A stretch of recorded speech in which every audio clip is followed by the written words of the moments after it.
Price B to God. இந்த நாளிலும் கூட கர்த்தருடைய வார்த்தையை உங்க மத்தியில பகிர்ந்து கொள்ளலாம் என்று வந்திருக்கிறேன். இந்த நாள் ஒரு சிறப்பான ஒரு நாள், ஒரு சிறப்பு செய்தியோடு கூட வந்திருக்கிறேன். என்ன அப்படி ஒரு சிறப்பான நாள் என்று உங்களுக்கு நன்றாய் தெரிஞ்சிருக்கும். நீங்க நினைக்கிறது சரிதான். என்ன தெரியுமா? இந்த நாள் ஒரு மகளிர் தினம், உமன்ஸ் டே. அதனால எல்லா மகளிருக்கும் என்னுடைய மனமார்ந்த வாழ்த்துக்களும் அன்புகளும் இந்த வீடியோ வழியாக தெரிவித்துக் கொள்கிறேன். கர்த்தர் உங்களை ஆசீர்வதிப்பார். கர்த்தர் உங்களோட கூட இருந்து பெரிய காரியங்களை செய்து உங்களை பலப்படுத்தி உங்களுக்கு எல்லா விதத்திலும் உதவியா இருப்பதுல எந்த ஒரு சந்தேகமும் இல்லை. அல்லேலூயா. சரி, இந்த நாளில் கூட உங்களுக்கு ஒரு சிறப்பு செய்தி என்ன தெரியுமா? மகளிர் தினமா இருக்கிறபடினால வேதத்திலிருந்து ஒரு பெண்மணியை குறித்து தான் உங்களோடு கூட நான் சொல்லிவிட்டு நாம தியானம் செய்து ஜெபிக்க போகிறோம் இந்த மகளிர் தினத்தை முன்னிட்டு. சரி, யார் அந்த பெண் அப்படின்னு நீங்க கேட்குறீங்கன்னா, உங்களுக்கு யாரெல்லாம் மைண்ட்ல வரும்னு யோசிச்சு பார்க்குறாங்க. பழைய ஏற்பாட்டில் இருந்து தான் அந்த கதாபாத்திரத்தை, அதாவது அந்த பெண்ணை குறித்து இன்றைக்கு உங்களோடு கூட பகிர்ந்து கொள்ளப் போகிறேன். யார் அந்த பெண்ணா இருக்கும்? பழைய ஏற்பாட்டில் எஸ்தரா இருக்குமா? ரூத்தா இருக்குமா? இல்லை ஏவாளா இருக்குமா? இல்லை அன்னாளா? இல்லை யார் அப்படின்னு நீங்க யோசிச்சுட்டு இருப்பீங்க. ரெபேக்காலா? இப்படி லேயாளா? யாரா இருக்கும்? சரி, நிறைய பேர் நான் சொல்லிட்டேன். ஆனா இன்றைக்கு நான் உங்ககிட்ட சொல்ல போற ஒரு பெண்மணி யாரு தெரியுமா? அவங்க தான் ரூத். ரூத்துன்னு சொன்ன உடனே உங்களுக்கு ஞாபகம் வந்துடும் எதை பத்தி பேச போறேன்னு சொல்லிட்டு. சரி, நீங்க அப்படியே உங்களுடைய திங்கிங்ல அப்படியே என்னன்னா ஓடிக்கொண்டிருக்கட்டும். ஆனால் அப்படியே ஹோல்ட் பண்ணிட்டு இன்றைக்கு கர்த்தர் உங்களோடு கூட பேசுகிற வார்த்தைகளை கவனமாய் கேளுங்க. ஏன்னா இந்த ரூத்தின் வாழ்க்கையின் மூலியமாக நாம கற்றுக்கொள்ளக்கூடிய, பின்பற்றக்கூடிய நிறைய வழிமுறைகளை தேவன் வைத்திருக்கிறாரு. ரூத் அவங்க எப்படி யாரை பின்பற்றினாங்க, அவங்க யாரை பின்பற்றினபடினால அவங்க வாழ்க்கை ஆசீர்வாதமா மாறினது அப்படின்னு குறித்தான சத்தியத்தை நாம் அறிந்து கொண்டு நாமும் யாரை பின்பற்ற வேண்டும் என்கிற சத்தியத்தின் மூலயமாக நாம இந்த கடைசி காலத்துல நம்முடைய ஓட்டத்தை எடுப்போமானால் ரூத் பெற்றுக்கொண்ட ஆசீர்வாதங்களைப் போல நாமளும் ஆசீர்வாதத்தை பெற்றுக்கொண்டு இந்த பூமியில ஜெயம் பெற்று ஒரு வாழ்க்கையை வாழும் என்பதில் எந்த ஒரு சந்தேகமும் இல்லை. சரி, நாம இப்போ ரூத்தை குறித்தான சரித்திரத்துக்குள் நம்ம கடந்து போகலாம். இந்த ரூத் என்கின்ற புத்தகம் பழைய ஏற்பாட்டில் வருகிறது. நியாயாதிபதிகள் அடுத்து வருகிற புத்தகம் தான் இந்த ரூத். இந்த ரூத் புத்தகத்தோட ஆரம்பத்தில் நம்ம வாசிக்கும் பொழுது பார்த்தீங்கன்னா, இந்த ரூத் அவங்க எங்க அறிமுகமாறாங்க? அவங்க ஒரு மோவாபிய சந்ததி, ஒரு புறஜாதி பெண். இந்த இடத்துல தான் அவங்களுடைய அறிமுகமா இருக்கு. சரி, யார் இந்த மோவாபியர்கள்? இந்த மோவாபியர்கள் யாருன்னா, லோத்துவுக்கும் அவனுடைய மூத்த மகளுக்கும் இடையே பிறந்த ஒரு தவறான முறையில பிறக்கப்பட்ட சந்ததி தான் இந்த மோவாபிய சந்ததி. இந்த சந்ததியில வந்தவங்க தான் யாருன்னு பார்த்தீங்கன்னா, இந்த ரூத் என்கின்ற இந்த பெண். அப்போ இந்த சந்ததியுடைய ஆரம்பமே சொல்லிட்டேன். ரூத்தோடைய ஆரம்பம் எப்படி தெரியுமா? இன்ட்ரோடக்ஷன் எப்படி இருக்குன்னு பார்த்தீங்கன்னா, அவங்க கர்த்தரால வெறுக்கப்பட்ட ஒரு சந்ததி. இன்னும் தெளிவா சொல்ல போனோம்னா எப்படி சொல்லப்பட்டிருக்குன்னா, உபாகமம் 23:3 சொல்லப்பட்டிருக்கு. அம்மோனியனும் மோவாபியனும் கர்த்தருடைய சபைக்கு உட்படலாகாது. 10ஆம் தலைமுறையிலும் என்றைக்கும் அவர்கள் கர்த்தருடைய சபைக்கு உட்படலாகாது என்று தெளிவாய் கூறி இருக்கிறதை நாம இங்க பார்க்க முடியுது. பாருங்களேன், இப்படிப்பட்ட சந்ததி, இப்படிப்பட்ட ஜனங்கள் கர்த்தருடைய சபைக்கு, கர்த்தருடைய ஆராதனைக்கு உட்பட முடியாது, அவங்க கர்த்தருக்குள்ள வரவே முடியாது என்ற ஒரு பெரிய ஒரு சாபத்தை அங்க கர்த்தர் வைக்கிறத நம்ம பார்க்கிறோம். அப்போ பார்த்தீங்கன்னா, இதெல்லாம் எதற்காக சொல்றேன்னா, அவங்க ஆரம்பத்துல பார்த்தீங்கன்னா அவங்களுடைய வாழ்க்கை அப்படிதான் இருந்தது. மோவாபியர்கள் யாருன்னா, கர்த்தரால முன்குறிக்கப்படாத ஒரு ஜனங்கள், தவறான முறையில பிறந்தது நிமித்தமாக அது சபிக்கப்பட்டது, புறம் தள்ளப்பட்டது. அப்போ ஆசீர்வாதம் இல்லாத ஒரு நிலைமையில தான் அங்க காணப்பட்டது. அப்போ மோவாப் என்ற வார்த்தைக்கு தகப்பனின் சந்ததி என்ற அர்த்தம். கர்த்தருக்கு சித்தமில்லாதபடி அருவருப்பான முறையிலும் தகாத உறவிலும் அந்த சந்ததி வந்ததுனால கர்த்தர் அந்த சந்ததியை அருவருத்தார். அப்போ அருவருக்கக்கூடிய சந்ததி தான் இந்த மோவாபிய சந்ததி. இந்த மோவாபிய சந்ததியில தான் ரூத் என்கின்ற பெண் பிறக்கிறாங்க, வாழறாங்க. அல்லேலூயா. ஆனா இதுதான் அவங்களுடைய இன்ட்ரோடக்ஷன். அப்போ இன்ட்ரோடக்ஷன்ல பார்த்தீங்கன்னா, அவங்களுக்கு எல்லாமே சாபமும் நன்மையே இல்லாதபடிக்கு தான் அவங்களுடைய வாழ்க்கை துவக்கப்படுது. ஆனா முடிவோ பெரிய பிளெஸ்ஸிங், பெரிய ஆசீர்வாதம் அவங்களுக்கு வைத்திருக்கிறதை நாம முடிவுல நம்ம பார்க்க போகிறோம். சரி, இப்படிதான் ஆரம்பமாகுது. அப்போ மோவாபிய சந்ததியில வந்த ரூத் இஸ்ரவேலிலே சம்பந்தம் கலந்தாள். அல்லேலூயா! பாருங்க. அப்போ இங்க தான் வந்து கர்த்தர் பாருங்களேன், அவருடைய வழிநடத்துதல் எல்லாம் ஆச்சரியமா இருக்கும். அப்போ இங்க நகோமி என்கின்ற பெண், நகோமியும் அவனுடைய கணவரும் அவங்க என்ன பண்றாங்க, மோவாபிய தேசத்துக்கு கடந்து போயிட்டு, அங்க வந்து அவங்க இருக்கும்பொழுது தான் அவங்களுக்கு வந்து 2 குமாரர்கள் இருக்கிறாங்க. அவங்க இப்போ வந்து 4 பேர் அந்த மோவாபிய தேசத்துல போயிட்டு அங்க தஞ்சம் புகுறாங்க. அங்க இருக்கும்போது தான் அவங்க நகோமி அவங்களுடைய கணவரை இழந்து போறாங்க.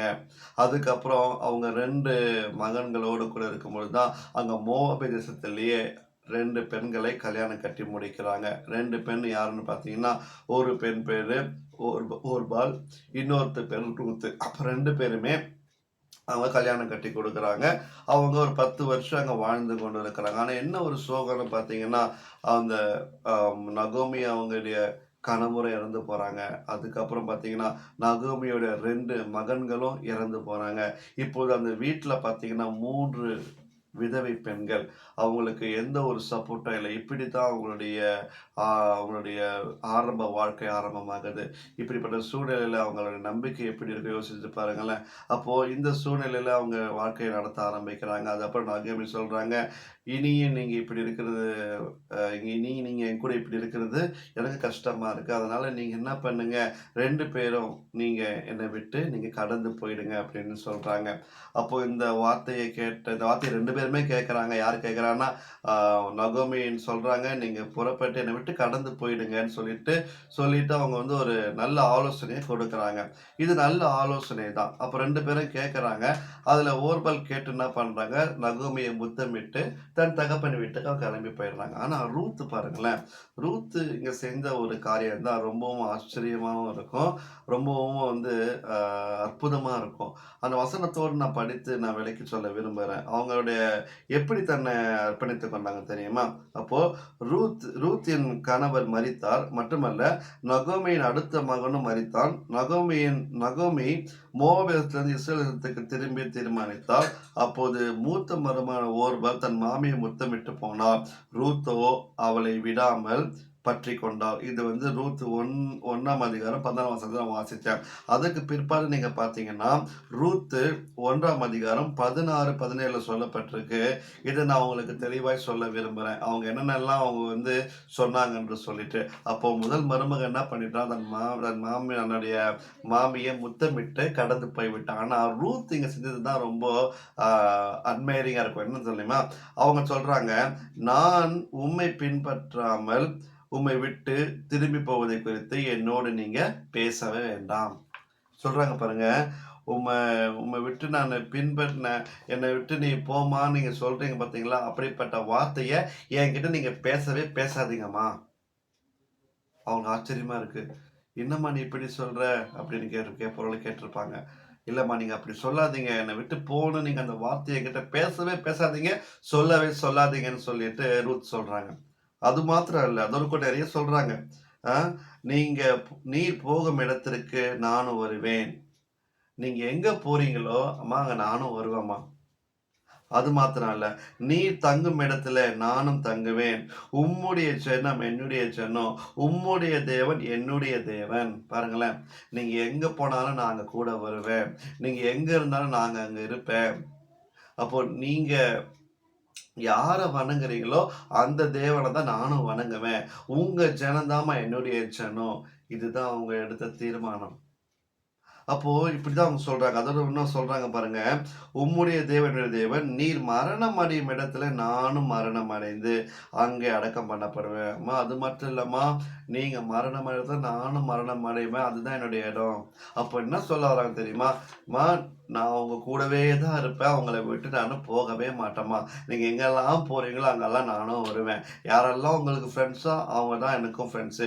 யாரெல்லாம் நீங்க வொர்ஷிப் பண்றீங்களோ, ஆராதிக்கிறீங்களோ அவங்கள நானும் வொர்ஷிப் பண்ணுவேன். நானும் ஆராதிப்பேன். நீங்க எங்க இறந்து போறீங்களோ, அதே இடத்துல தாம்மா நானும் இறந்து அங்கேயே மரிப்பேன்ம்மா." இதுதாங்க ஒரு பெரிய ஒரு ஆச்சரியமான ஒரு பகுதி. அப்போ அந்த அளவுக்கு அவங்க தன்னுடைய மாமியார பற்றிக்கொண்டு பிடித்துக் கொண்டாங்க.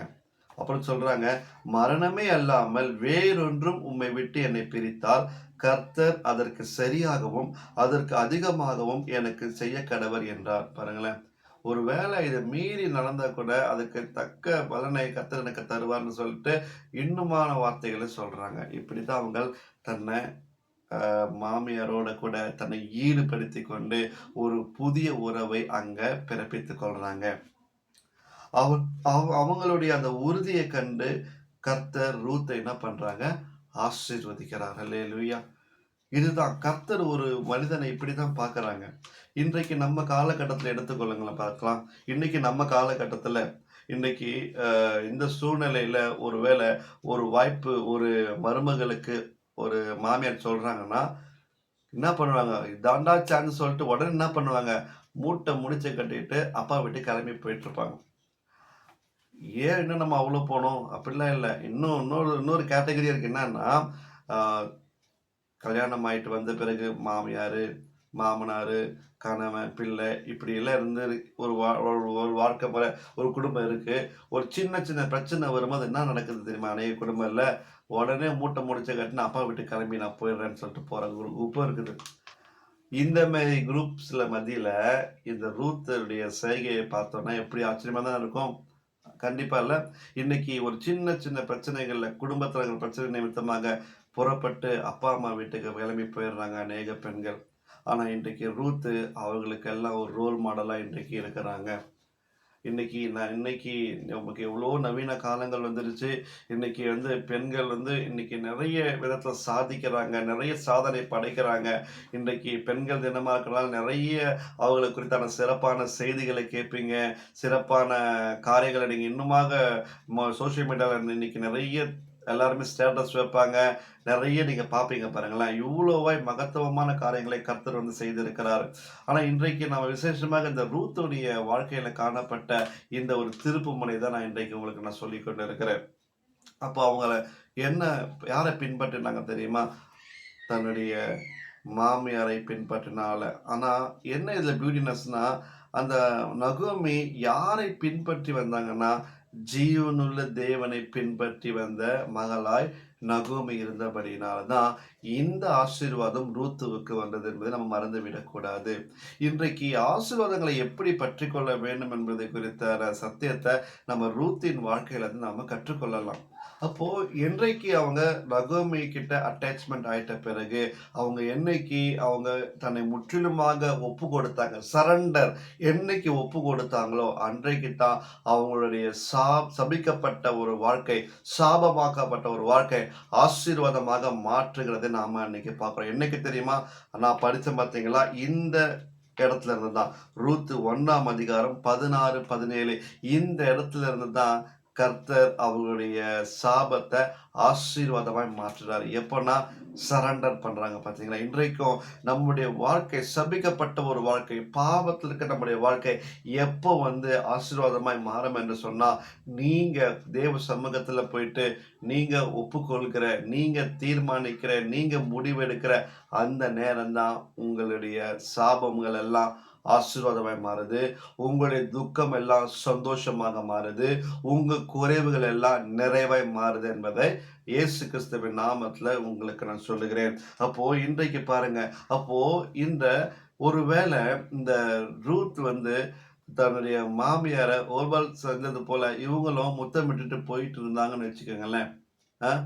அவங்க கண்டிப்பாக இந்த வேத புத்தகத்துல அவங்க பேரு இடம் வந்திருக்காது. ஒருவேளை இது அப்படியே மாறி இருக்கும் என்று சொன்னால், ஒருவேளை ரூத் நகோமியை முத்தமிட்டு போயிட்டு ஓர்பல் இந்த இந்த மாமியாரை பின்பற்றி இருந்திருப்பாங்கன்னு சொன்னா, இன்றைக்கு ரூத் இருந்த இடத்துல அந்த ஓர்பல் என்கின்ற புத்தகம் அங்க இடம் பிடித்திருக்கும்.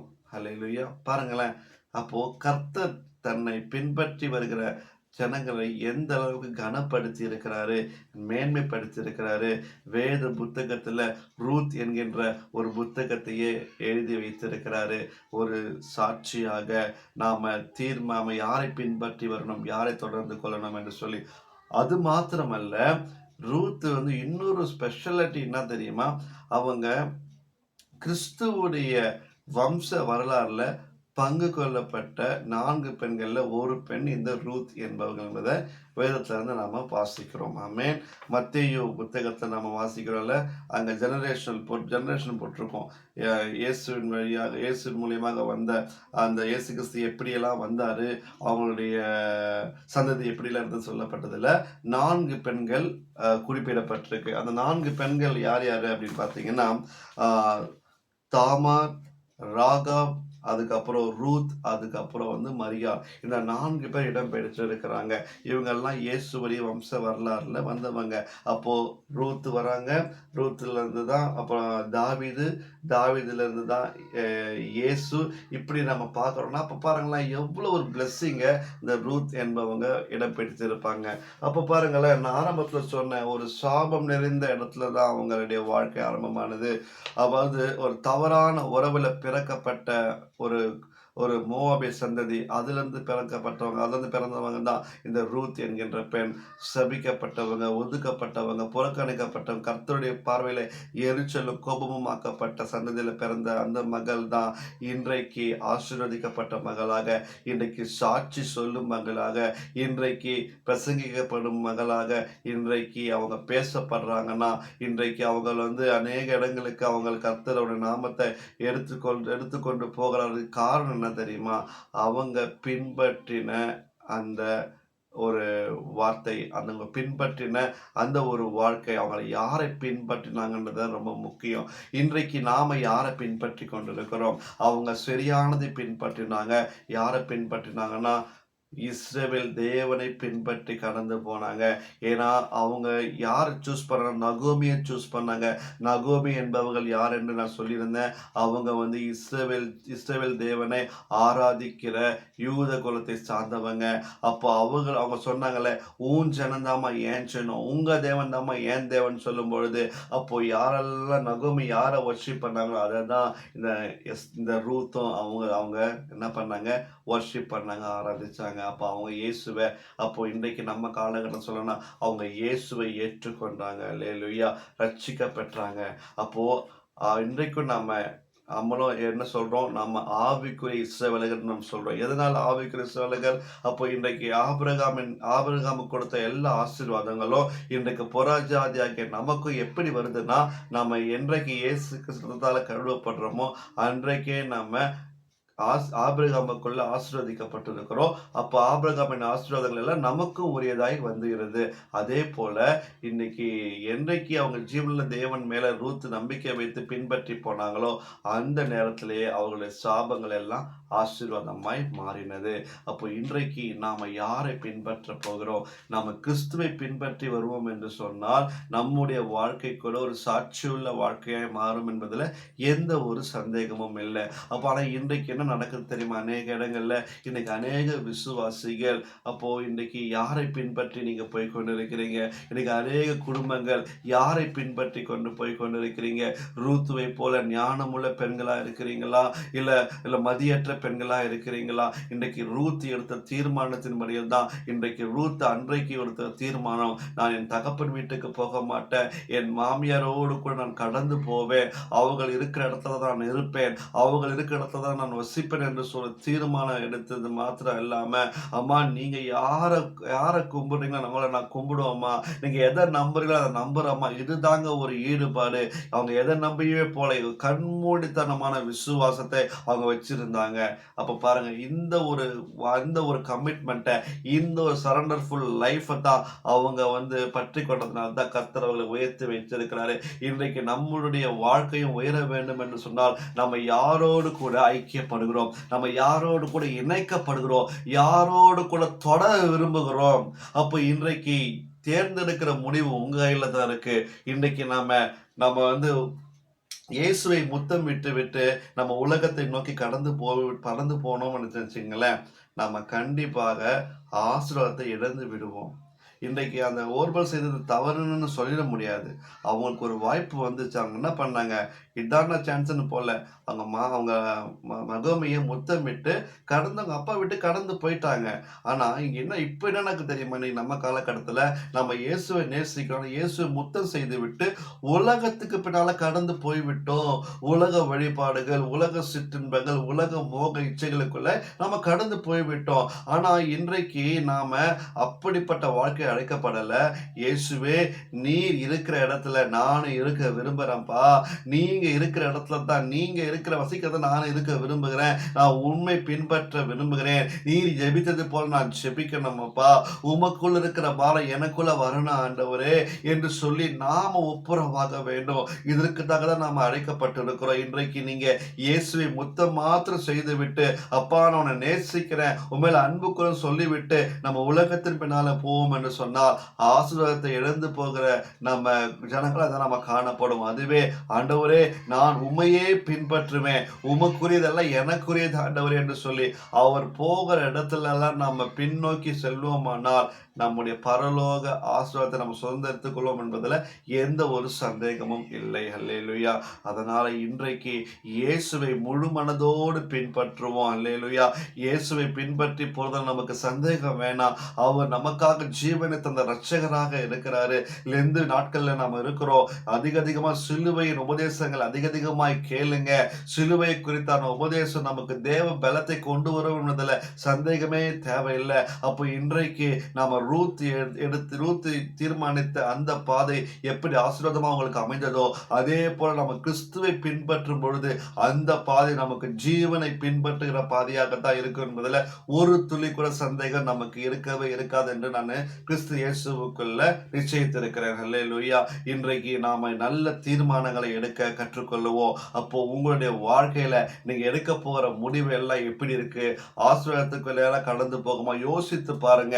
நாம என்றைக்குமே ஒவ்வொரு முடிவு எடுக்கும்போது தற்காலிகமா தான் முடிவு எடுக்கிறோமே தவிர அவருடைய முடிவு எப்படி இருக்கோ அது முடிவு சாபமா இருக்குமா ஆசீர்வாதமா இருக்குமா என்பதை இன்றைக்கு அநேக விசுவாசிகள் தவறு செய்யறத காரியம் இதுதான். நம்ம இந்த பிரசன்ட் டேல நம்ம ஒரு காரியத்தை சூஸ் பண்ணும்போது அது நமக்கு ஒரு ஹாப்பினஸா இருக்கலாம். ஆனா அதோட முடிவு எப்படிப்பட்டது என்பதை தேவர் ஒருவர் மாத்திரமே அறிவார். நம்ம எடுக்கிற தீர்மானங்கள், நாம எடுக்கிற முடிவு நம்முடைய ஞானத்துக்கு ஏற்றபடி, நம்முடைய புத்திக்கு ஏற்றபடி இருக்கிற தீர்மானங்கள் எல்லாமே சூஸ் பண்றது எல்லாமே நம்ம பிரசன்ட் டைம்ல தான் நம்ம யோசிக்கிறோம். ஆனா தேவன் அப்படிப்பட்டவர் அல்ல. அவர் நம்மளுடைய ஃபியூச்சரை குறித்து நல்லா அறிந்திருப்பவர். இதோட முடிவு எப்படி இருக்கும், உன்னுடைய முடிவு எப்படிப்பட்டது என்பதை கர்த்தர் அறிந்திருக்கிறார். என்னுடைய முடிவு எப்படிப்பட்டது, கேட்டுக்கொண்டிருக்கிற உங்களுடைய முடிவு எப்படிப்பட்டது என்பதை குறித்தான எல்லாவற்றையும் கர்த்தர் கவனமாய் கேட்டுக்கொண்டிருக்கிறாரு. அல்லேலூயா. பார்த்து கொண்டிருக்கிறாரு. அவருக்கு எல்லாமே தெரியும். நமக்கு தான் ஃபியூச்சரை பத்தி தெரியாது. ஆனா காலங்கள் அவருடைய கரத்துல உண்டு. நம்முடைய காலங்கள், உங்களுடைய காலங்கள் கர்த்தருடைய கரத்துல உண்டு.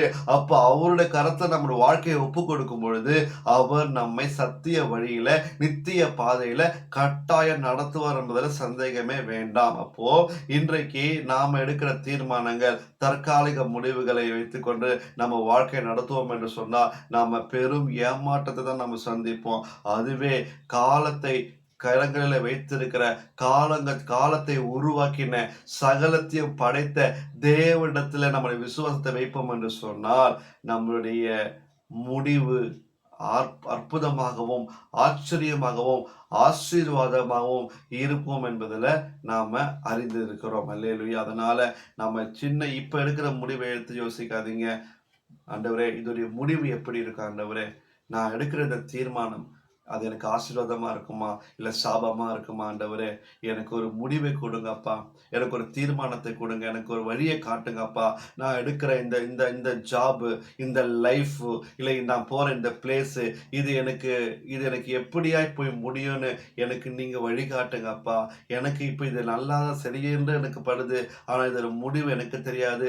அதனால இந்த ஒரு விஷயத்த உங்க கரத்தில் ஒப்பு கொடுக்கிறேன். இது உமக்கு சித்தமா இருந்தா, இது ஆசீர்வாதமா முடியும் என்று சொன்னா இதை நீங்க தொடர்ந்து நடப்பீங்க, இது எனக்கு சாபமா தான் முடியும், இதுல நன்மையே வராதுண்ணா, இந்த வாழ்க்கை எனக்கு வேணாம், இந்த வேலை எனக்கு வேணாம், இந்த இடம் எனக்கு வேணாம், நீங்க அதை என்னை விட்டு கேன்சல் பண்ணிடுங்கன்னு சொல்லிட்டு நீங்க எடுக்கிற தீர்மானங்கள்ல தான் உங்க வாழ்க்கையுடைய நிம்மதி, சந்தோஷம் எல்லாமே நீங்க எடுக்கிற தீர்மானங்கள்ல தான் இருக்கு.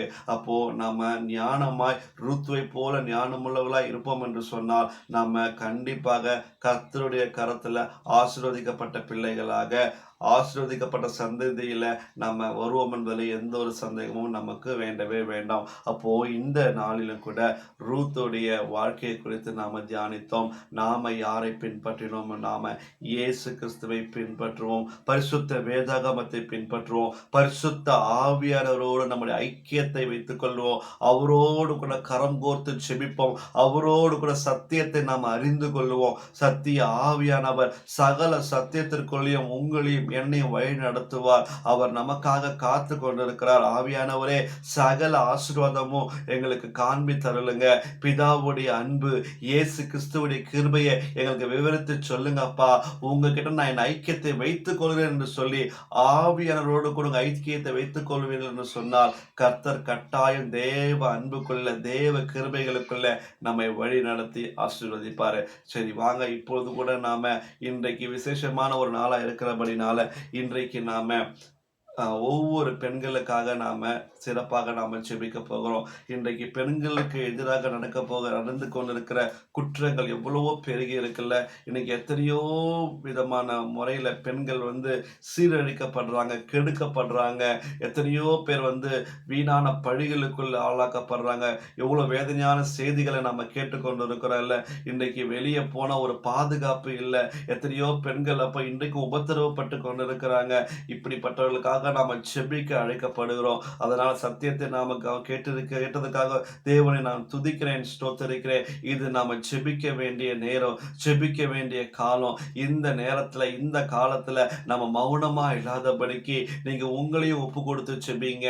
இன்னும் அநேக பெண்களுடைய பாதுகாப்புக்காகவும், ஹல்லேலூயா, அரசாங்கம் ஒவ்வொரு பெண்களுக்கும் நல்ல திட்டங்களை கொண்டு வரவும், நல்ல பாதுகாப்புகளை கொடுக்கவும் நம்ம அநேக ஜெபங்கள் இன்றைக்கு நாம ஏறெடுக்கப்பட போகுது. ஹல்லேலூயா. முதலாவதாக பெண்களுக்கு எதிராக அதிகரித்து வரும் குற்றங்கள் தடுக்கப்படும்படியாக நம்ம ஜெபிக்க போகிறோம். பெண்களுக்கு எதிராக நடக்கிற குற்றங்கள் எல்லாம் தடுக்கப்படணும். அதுக்கப்புறம் எல்லா தீமைக்காக விலகி பாதுகாக்கப்படவும் நாம ஜெபிக்க வேணும். ஜெபிக்கலாமா?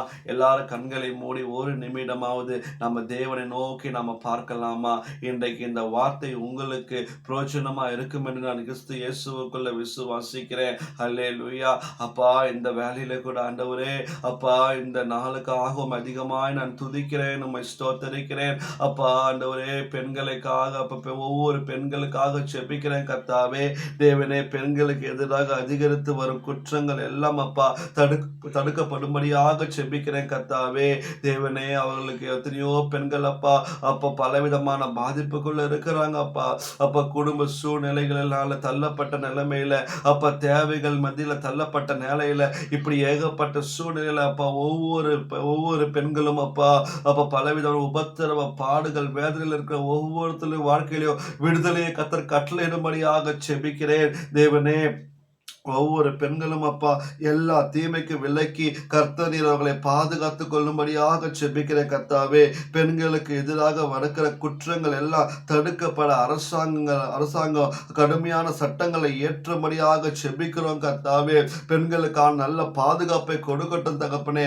வேலைக்கு போயிட்டு வருகிற ஒவ்வொரு பெண்களுக்கு ஒரு பாதுகாப்பு உண்டாகட்டும். படிக்கிற ஒவ்வொரு பெண்களுக்கு ஒரு பாதுகாப்பு உண்டாகட்டும் தகப்பனே. சமுதாயத்துல அவர்கள் நல்ல நிலைமைகளுக்கு இன்னுமாக கர்த்தர் ஆளாக்குவீராக.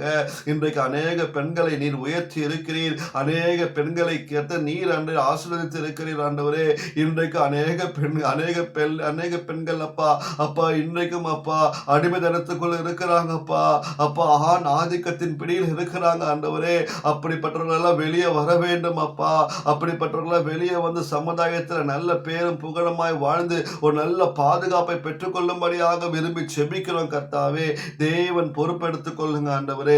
தேவனே அப்பா, விரைவாக அப்பா ஒவ்வொரு பெண்களுக்கும் நீதி கிடைக்கும்படியாக நாங்கள் செபிக்கிறோம். நீதிக்காக போராடி கொண்டிருக்கிற ஒவ்வொரு பெண்களுக்கு கர்த்தர் நீங்க நீதியை சரி கட்டுகிற தேவனாய், நீதியை நீர் இருக்கும்படியாய் செபிக்கிற கர்த்தாவே, நீதிக்காக போராடி கொண்டிருக்கிற ஒவ்வொரு பெண்களுக்கு கர்த்தர் நீங்க ஆண்டவரே நல்ல ஒரு அப்பா பதிலை தந்து அவங்களுக்கு வாழ்க்கையில ஒரு வெளிச்சத்தை வீசும்படியாய் நாங்கள் செபிக்கிறோம். கர்த்தர் பொறுப்பெடுத்துக் கொள்ளுங்கப்பா. இந்த கடைசி காலத்துல பெண்களுக்கு ஒரு பாதுகாப்பு இயேசு கிறிஸ்துவின் நாமத்துல உண்டாவதாக.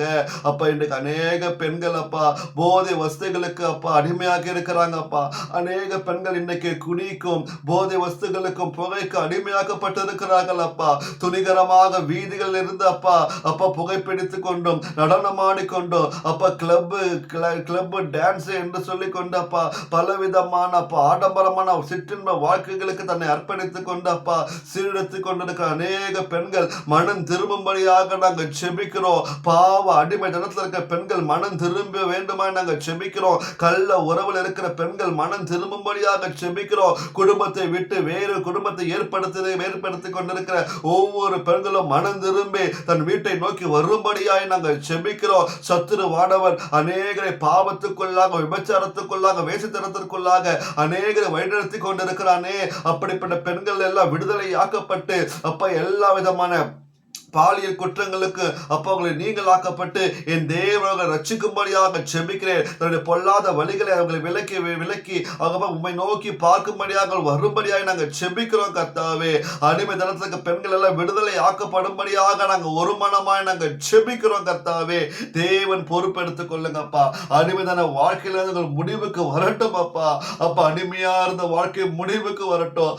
ஆசீர்வதிக்கப்பட்ட வாழ்க்கைக்குள்ளாய் கடந்து வரட்டும் ஆண்டவரே. தேவனே, குணசாலியான ஸ்திரியை குறித்து நாங்க வாசிக்கிறோமே, அப்படிப்பட்ட ஒரு வாழ்க்கை ஒவ்வொரு பெண்களும் வாழ வேண்டும் அப்பா.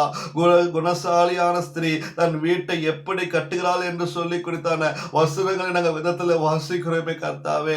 அப்படிப்பட்ட குணநலன்களோடு ஒவ்வொரு பெண்களும் வாழும்படியாய் நாங்க செபிக்கிறோம் கர்த்தாவே. தேவன் பொறுப்பெடுத்துக் கொள்ளுங்க.